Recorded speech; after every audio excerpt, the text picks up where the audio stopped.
Hola a todos y bienvenidos a Tintín Corner. Espero que estéis bien y que este nuevo año 2026 os esté tratando genial. Recientemente he estado releyendo un álbum de Tintín, de los de lomo de tela, con las esquinas ya gastadas. De hecho, uno como este, que me encanta en especial. Y mientras pasaba las páginas sentí algo extraño. No era solo nostalgia, era como una sensación como de distancia abismal, diría. De repente me di cuenta de que no estaba mirando una simple historia de aventuras, sino que estaba mirando casi un registro arqueológico, ¿no? El mundo que Tintín y Milú recorrieron durante más de 50 años es un mundo curioso, ¿no? Y me vino a la cabeza la idea de que ese mundo quizás sencillamente ya no existe, ¿no? Se ha desvanecido. No me refiero solo a que ya no usemos sombreros, ni viajemos pues, no sé, en barcos de vapor, ni enviemos telegramas. Prefiero algo más profundo.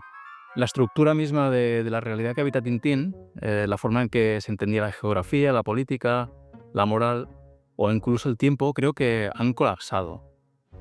Hoy quiero que me acompañéis en un viaje diferente. No vamos a la Luna, no vamos al Tíbet, ni vamos al fondo del mar. Vamos a explorar el mundo perdido de Tintín. Vamos a analizar qué es exactamente lo que ha cambiado, qué hemos ganado en el camino y, sobre todo, qué hemos perdido irremediablemente. Quizás al final entendamos por qué seguimos volviendo a esos álbumes como náufragos que se aferran a un mapa. Bienvenidos a Tintín y el mundo perdido.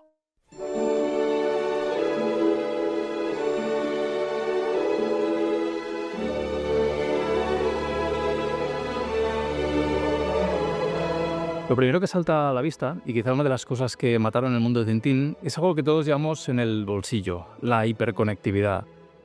El mundo de Tintín necesitaba imperiosamente de una cierta incomunicación.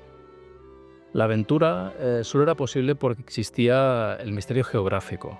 Pensemos, por ejemplo, no sé, me viene a la cabeza álbumes como La oreja rota o este que os enseñaba del Templo del Sol.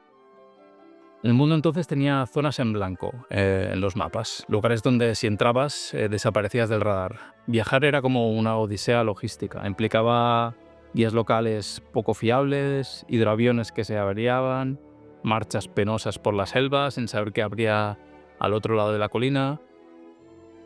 Esa incertidumbre, creo, es el motor de la trama de Tintín, ya que él tiene que ir físicamente a los sitios para saber qué es lo que está pasando. Si ahora miráis a nuestro mundo, hemos cartografiado cada centímetro cuadrado del planeta con satélites. Google Earth nos ha escaneado las selvas donde antes se escondían los arumbayas. No hay ningún templo del sol perdido que no tenga ya una reseña, ¿no? en TripAdvisor. La tecnología, digamos, ha asesinado un poco el misterio, creo. Imaginad el asunto Tornasol hoy en día, por ejemplo, ¿no? El profesor Tornasol desaparece. ¿Qué harían Tintín y Haddock? ¿Ir a Suiza, a Borduria, siguiendo las pistas? No, creo que mirarían la última ubicación de su móvil, con el buscar mi iPhone, por ejemplo, y caso resulta en la página 3. O sea que, imaginaos, ¿no? O, por ejemplo, las joyas de la Castafiore. Todo ese misterio sobre quién robó la esmeralda, las sospechas sobre los gitanos, el suspense.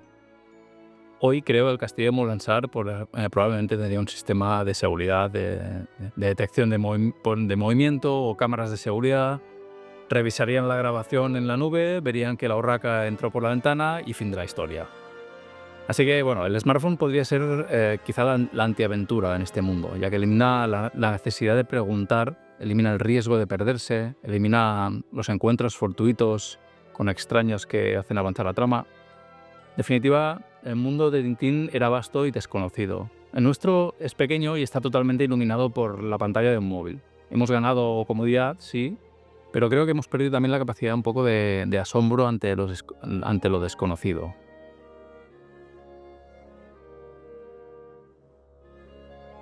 Pero el mapa físico no es lo único que ha cambiado. El mapa político y moral también es otro. El mundo de Tintín nació y creció en una época de certezas, aunque fueran terribles. Había imperios coloniales, luego vino la Guerra Fría con su telón de acero y había dictaduras bananeras muy definidas. El mundo estaba dividido en bloques claros. Los buenos y los malos llevaban pues, uniformes distintos. Hoy yo creo que esa claridad se ha disuelto en una zona más gris. Vamos a hablar quizá del elephant in the room, ¿no? Como se dice en inglés, el colonialismo. Los primeros álbumes, especialmente Tintín en el Congo, nos muestran un mundo de un paternalismo europeo que hoy nos resulta pues insoportable, y con razón. Ese mundo, afortunadamente, ya colapsó. Pero, ¿qué lo sustituyó? El Tintín maduro de los pícaros ya nos mostraba el cinismo de las revoluciones en repúblicas inestables como San Teodoros, donde cambiaba el dictador, pero la pobreza de las favelas pues seguía igual, ¿no? Hoy los enemigos ya no son tan claros como el coronel Spons o el magnate Rastapopoulos, villanos de opereta con monóculo y puro, ¿no? Hoy los villanos son corporaciones sin rostro, fondos buitre o algoritmos que desestabilizan democracias. Tintín podría darle un puñetazo a un esbirro de Rastapopoulos. Pero, ¿cómo se le da un puñetazo a un algoritmo? Tintín era un reportero que buscaba la verdad, con mayúsculas, y generalmente la encontraba. Hoy, en la era de la posverdad y de las fake news, Tintín no sería un héroe nacional recibido con desfiles. Creo que sería probablemente un freelance precario, quizá, un podcaster intentando que su investigación se escuchara por encima del ruido de esta desinformación en la que vivimos. En definitiva, el mundo de Tintín tenía fronteras claras. El nuestro, en cambio, es un caos interconectado donde es difícil saber quién mueve los hilos.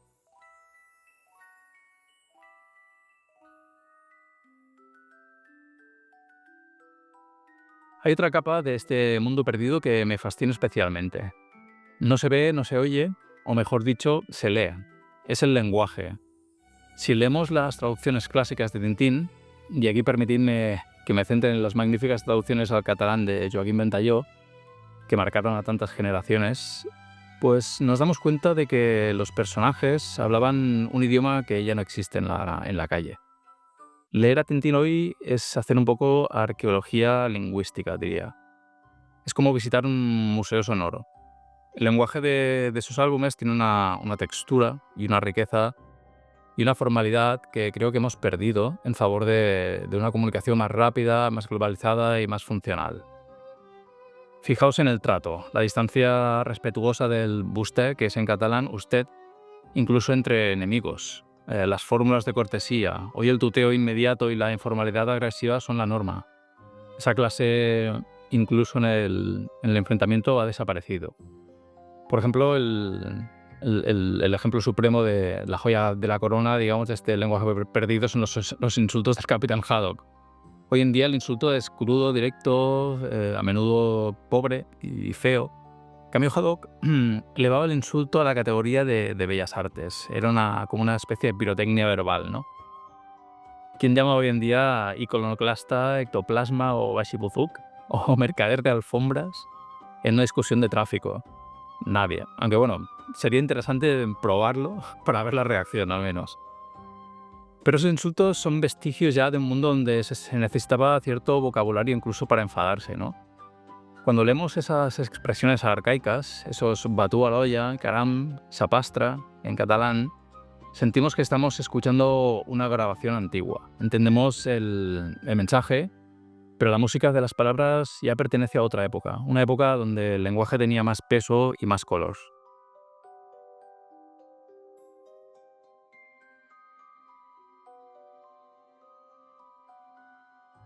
Quizás penséis, bueno, los mapas cambian, la tecnología avanza, el lenguaje evoluciona, es normal.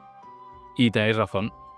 Pero donde la pérdida se siente más dolorosa, donde el contraste con nuestro mundo actual es más brutal, es en el terreno de los valores.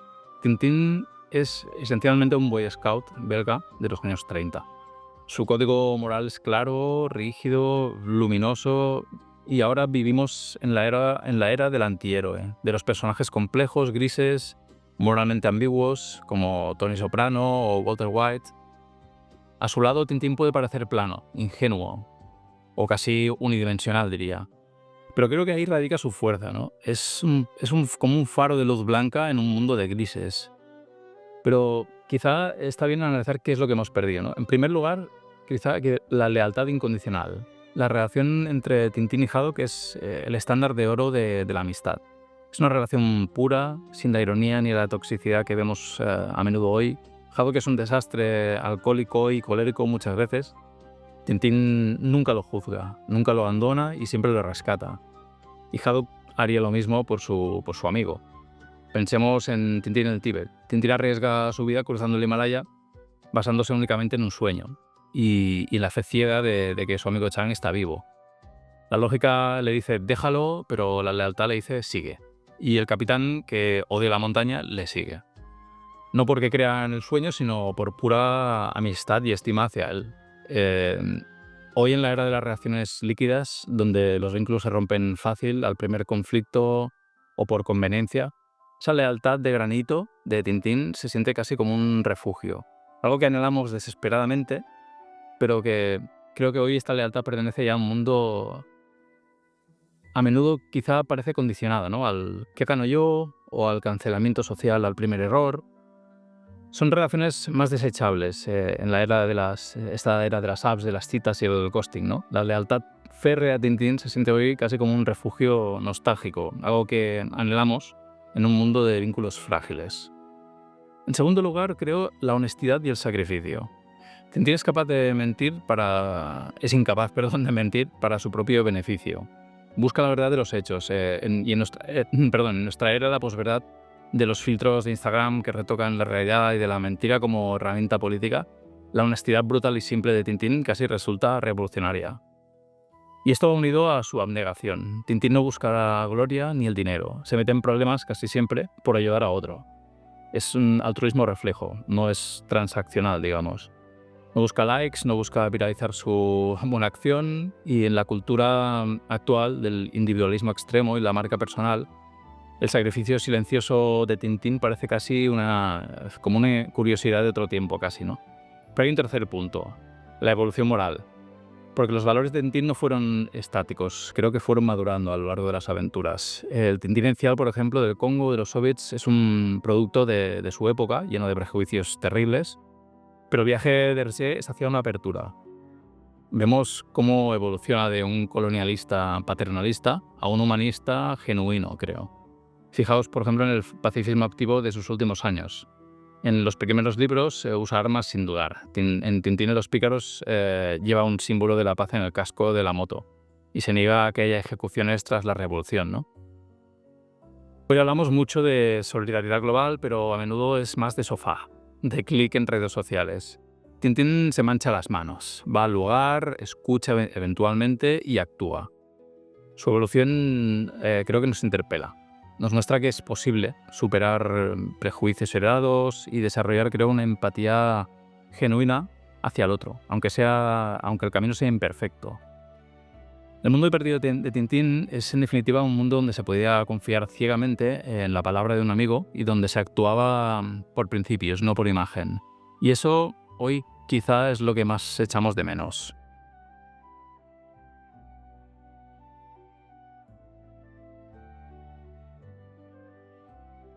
Llegados a este punto, surge una paradoja fascinante. Si el mundo de Tintín, sus mapas, sus valores y su lenguaje han desaparecido, ¿por qué el cómic sigue ahí? Y más fuerte que nunca, diría yo. Es curioso, de todas las cosas de esa época, el formato físico, el objeto álbum de cómic, es quizá lo que mejor ha sobrevivido. Él se luchó toda su vida para que el cómic fuera considerado un arte serio, y ganó, creo, esa batalla de forma póstuma. Hoy Tintín se vende en librerías serias, se estudia en universidades, y el formato de tapadura es el estándar europeo, formato muy elegante además. El recipiente ha sobrevivido, pero, y este es un gran pero, la forma en que consumimos lo que hay dentro ha cambiado radicalmente. El mundo de Tintín se construyó sobre la paciencia. Originalmente esas historias se publicaban página a página, como algunos sabéis, semana a semana, en revistas. Los niños tenían que esperar 7 días para saber cómo salía Tintín de aquel apuro. La historia se cocinaba a fuego lento, durante prácticamente un año entero. Nos gusta Tintín porque nos ofrece un mundo ordenado, donde el bien y el mal están delimitados por una línea negra de tinta china, y nuestro mundo actual es quizá más sucio, complejo, sin líneas claras. Creo que extrañamos la claridad y no solo en las aventuras. Hoy vivimos en la cultura del atracón, la que incluso Netflix modifica a veces parámetros argumentales para facilitar la comprensión ya que la gente suele ver las series con el móvil en la mano. Por tanto, vivimos en una cultura de la inmediatez, ¿no? La paciencia necesaria para el ritmo de Tintín creo que ya no existe, creo que ha muerto. Y esto me lleva a una última reflexión sobre el tempo. Muchos de nosotros crecimos con la serie de animación de los años 90, esa coproducción franco-canadiense. Si la volvéis a ver hoy, seguramente os sorprenda algo que hemos comentado en alguna ocasión, y que es su lentitud. Es algo que hemos comentado muchas veces con mis amigos Antón, Archie, Ferry, Fran, con Gerard, en diversas ocasiones, de hecho. Esa serie no tenía, digamos, miedo al silencio. Había largos planos de Tintín caminando por el desierto, mirando al mar, con música orquestral de fondo. Dejaba que la atmósfera respirara. Comparad eso con cualquier producto audiovisual para jóvenes de hoy en día. El ritmo actual es frenético e hiperactivo. Hay cortes cada 2 segundos, estímulos constantes, ruido, miedo atroz a que el espectador se aburra a un solo instante, y parece como que el silencio está prohibido, ¿no? En el mundo perdido de Tintín, Tintín no es solo el de los mapas antiguos. Es también un mundo donde nuestra propia mente tenía la capacidad y la paciencia de saborear la aventura lentamente, sin la necesidad de un estímulo constante de dopamina cada 5 segundos.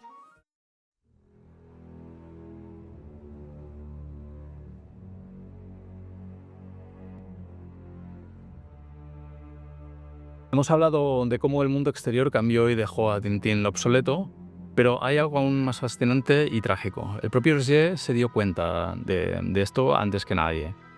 Si leemos los últimos álbumes con atención, asistimos a un espectáculo un tanto doloroso: el suicidio, creo, asistido del héroe clásico. Hergé, contagiado por el cinismo y la duda que empezaban a inundar el mundo a partir de los años 60, dinamitó su propia creación desde dentro. El mundo perdido no solo fue asesinado por el GPS o la corrección política, sino que fue deconstruido por su propio autor. Y creo que es la definición perfecta para los últimos álbumes que creó Hergé. No son solo el final de una era, son el tejido conectivo, el puente doloroso y chirriante entre el mundo ordenado y clásico moral de los años 30-50 y el mundo fragmentado, cínico y deconstruido en el que vivimos hoy. Hergé no vivió para ver Internet ni la cultura de la cancelación, por suerte, pero como todo gran artista fue una antena parabólica de su tiempo. Captó las vibraciones culturales que empezaron en los años 60-70, el fin de las certezas, la ironía, el desencanto político, el poder de la imagen, y las plasmó en el papel. Entonces, si miramos estos últimos trabajos, ¿qué estamos viendo realmente? ¿Son solo quizá el final triste de una fiesta gloriosa? Yo creo que no. Yo creo que son algo mucho más importante. Estos álbumes son la transición exacta o el puente que se está rompiendo bajo nuestros pies mientras cruzamos desde el mundo perdido hacia nuestro mundo actual, ¿no? Hergé, en su genialidad final, estaba abonando el terreno para la realidad que habitamos hoy en día. Cuando Los Pícaros nos muestra que la política es solo un cambio de imagen y que los ideales no importan, está prefigurando nuestro cinismo político actual. Cuando en Vuelo 714 pues ridiculiza a los grandes villanos hasta convertirlos en memes llorones, está abriendo la puerta a nuestra cultura, de hecho, a la cultura de la ironía, donde ya no respetamos casi ninguna figura de autoridad. Y cuando Tintín se quita sus bombachos eternos para ponerse unos vaqueros, porque es lo que se lleva, deja de ser solo el mito temporal y se convierte casi en el primer influencer, ¿no? Preocupado por su imagen, quizá la imagen pública, y por encajar mejor en la moda de cada momento. Por lo tanto, no es que el mundo de Tintín muriera de repente de un día para otro, si es que Hergé mismo nos lo mostró, paso a paso, cómo se desmoronaba para dar paso al cinismo moderno. Esos últimos álbumes no son el pasado, son el prólogo, creo, de nuestro presente, un poco el eslabón perdido. Entonces, ¿qué nos queda? Si la geografía, la política, el lenguaje, los valores y hasta el ritmo de ese mundo se han desvanecido, ¿qué estamos mirando realmente cuando abrimos un álbum de Tintín en pleno siglo XXI? Yo creo que miramos las ruinas de una civilización perdida. pero no son unas ruinas tristes. Creo que son unas ruinas hermosas, que nos sirven de espejo. Tintín nos ofrece algo que el mundo moderno nos niega constantemente: claridad. Nos ofrece un mundo ordenado, legible. Un mundo donde el bien y el mal están separados por una línea clara de tinta china. Esta línea clara, pues igual que el estilo del dibujo, ¿no? Volvemos a Tintín no porque queramos viajar en barco de vapor, sino porque necesitamos desesperadamente, aunque sea durante 62 páginas, creer en un mundo donde la lealtad es inquebrantable, donde la verdad siempre sale a la luz y donde un joven con un corazón puro y su perrito pueden literalmente cambiar el mundo. Para finalizar, me gustaría acabar con la pregunta que le hizo mi amigo Antón a Numa Sadul cuando lo entrevistó en esta última edición del Maratón Tintinesco que hicimos, y la pregunta fue la siguiente, ¿no? ¿Qué cree que podría aprender la juventud de hoy en día de Tintín y de sus aventuras? Y la respuesta de Sadul fue brillante y creo que explica a la perfección lo que hemos hablado durante todo este rato. Su respuesta fue la siguiente: la juventud podría aprender la moderación, la reflexión, la duración de las cosas. Hoy en día vamos muy deprisa y si hablas con alguien más de 2 minutos ya lo has agotado. Con Tintín se aprende la lentitud, la reflexión, el gusto por la vida tranquila, esos personajes que pasean, que no necesariamente viven grandes aventuras, pero que hablan entre ellos, en una acera, en el bosque, en un mercado. Esas fueron las palabras de Sadul, y la verdad que yo suscribo cada una de ellas. El mundo de Tintín está perdido para siempre, pero quizás, solo quizás, los mapas para encontrarlo de nuevo siguen estando ahí, en nuestra estantería, esperando pues a que volvamos a abrirlos. Muchas gracias por acompañarme y nos vemos en el siguiente vídeo. Hasta la próxima.